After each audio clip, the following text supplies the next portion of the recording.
How to fix uninstallation error removal failed on Windows 10 or 11.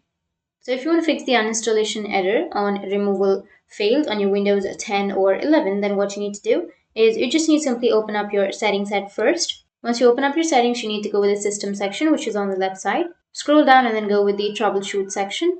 Once you have the troubleshoot, you need to go with other troubleshooters, and here you need to scroll down and you need to go with Windows Store apps, which will be right here, and then go with run, which will be on the right side, and you need to run the troubleshoot.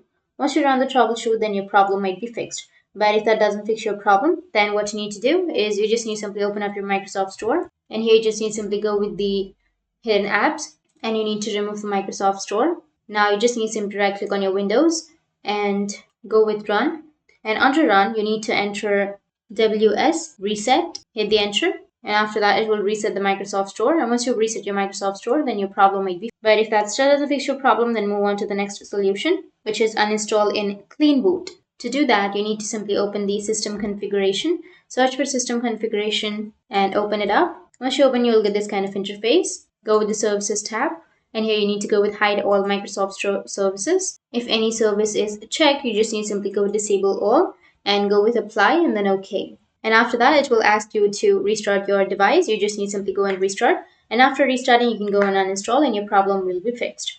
But if that doesn't fix your problem, you can use a third-party app to remove the pre-installed store apps.